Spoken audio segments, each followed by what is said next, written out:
Let me tell you guys a secret. Come here real quick. Come, let me tell you something. You don't need to use your offhand when you're doing floaters, all right? You don't need to use your offhand. If you're a righty, use the right hand, all right?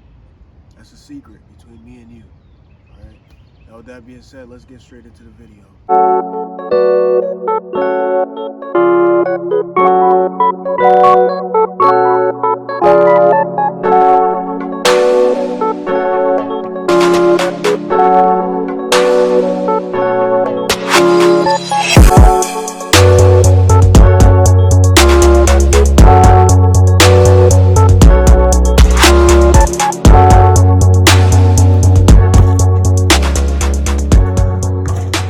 Like to do, man. Asiamah Academy. Hey, what's going on, everybody?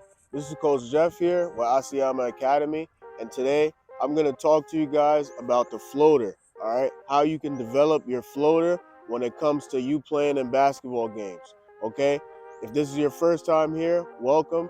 Please subscribe to the channel so you don't miss any new videos that comes out. And for all my subscribers, welcome back. It's good to see you guys again, all right? So we're going to talk about the floater and how you could be more effective when you get into this painted area, okay? The paint is under the free throw line. So I have a free shooting plan workout, all right? If you guys are interested, all you have to do is email me at asiamahacademy@gmail.com. It's a good shooting workout, all right? It gives you the basics from how you can start close to the rim and work your way out, okay? And help you become a better shooter, all right? So I'll send it to you for free. All you got to do is email me at asiamahacademy@gmail.com and I'll send it right over to you. There's no strings attached. There's no catch, nothing like that. Just send me your email.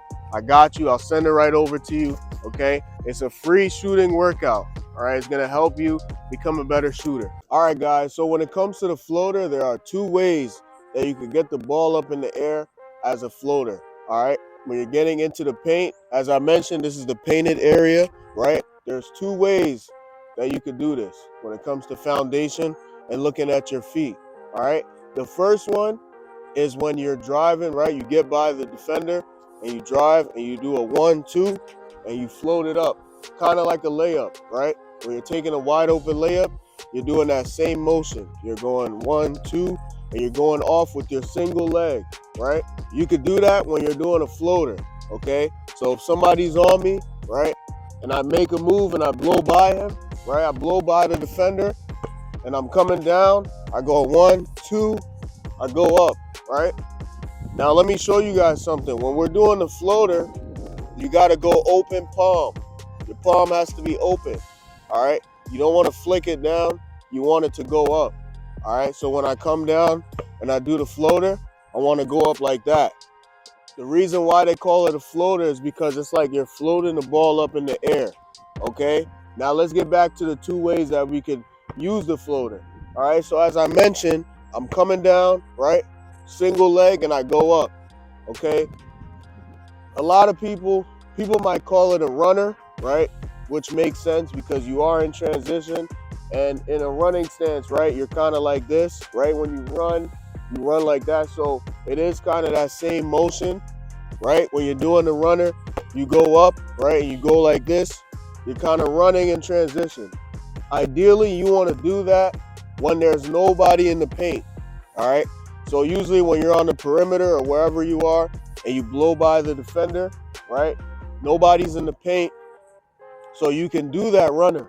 So if nobody's here, I can float it, right? I can put it up in the air. So now, if we come this way, let me give you guys a better angle.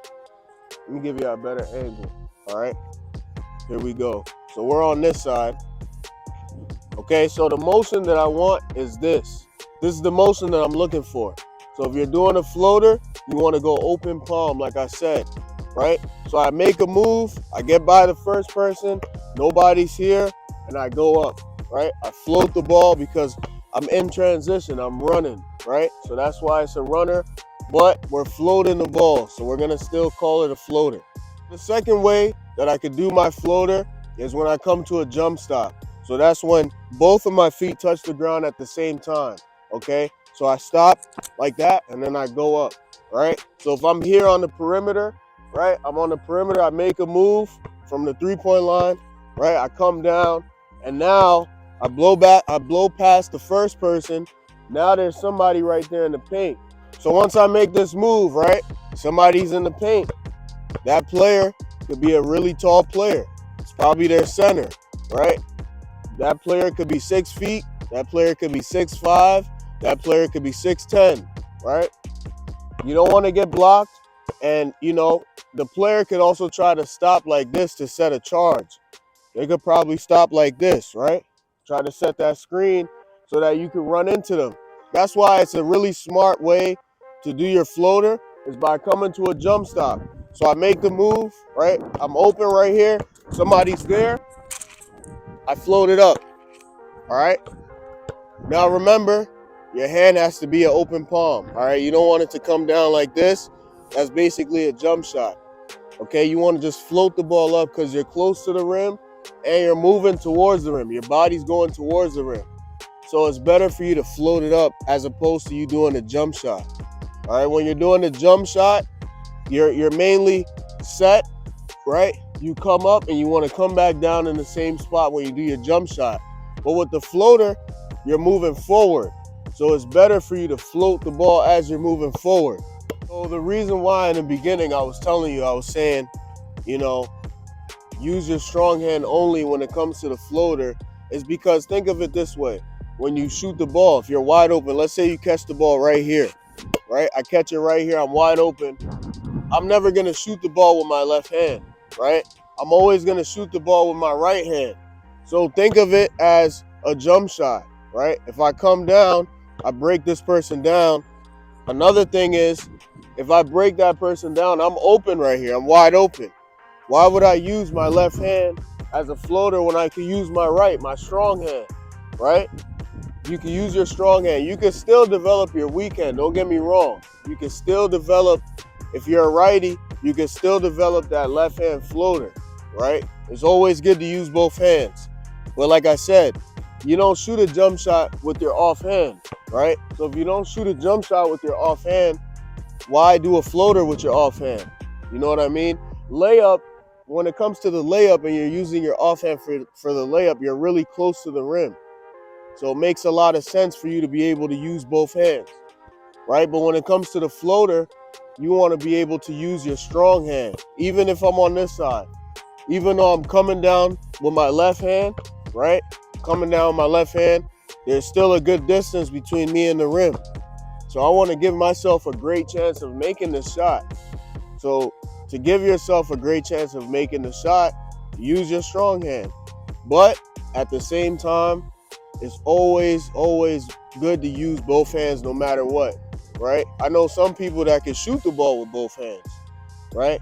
But at the same time, if you're strong with your right hand, use your right hand. If you're strong with your left, use your left. So with that being said, I'm going to give you guys 3 tips that's going to help you guys be better when it comes to doing the floater. The first thing is to make sure that your palms are open, all right? Let it go straight up. Don't let it come down. Okay, remember, this is a jump shot, and a jump shot is when you go straight up and you come back down. A floater, you want to use the float. The best time to use the floater is when you're in transition. Okay, you get by the defender, you're in transition, your body's moving forward, you float the ball as you're going, all right? Remember, you float it either by running or by coming to a jump stop, and then you float the ball. The second thing is to keep your eyes on the rim, all right? I know that sounds too cliche or too, oh, like Coach Jeff, that's obvious. Well, you still got to say it because I know a lot of players, they get into the paint, they're open, right? And their head is down. Their head is still down. Even at this point, when they pick the ball up, their head is still down, and now they put their heads up, all right? You want to put your head up as soon as you feel like you're open, once you get by that defender, okay? So as soon as I get by the defender and I have some daylight, now I'm looking up already. Okay, so I see my target before I let the ball go, all right? You don't want to have your head down. That could decrease your chance of making the shot, all right? So you want to make sure that you keep your head up, okay? And the last thing is to float the ball high, all right? Give it a rainbow.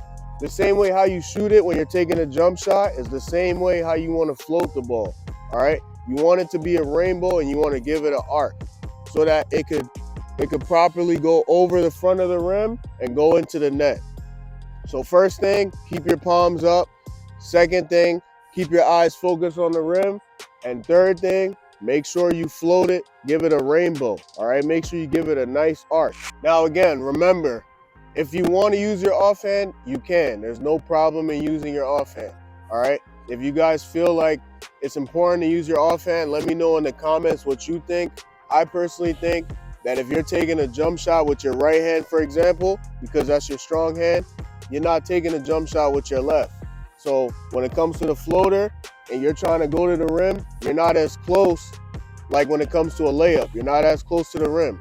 So when you're doing a floater and you're wide open, right? Because a lot of the times when we're doing a floater, we're open, you might as well use your strong hand, all right? But that's just my opinion.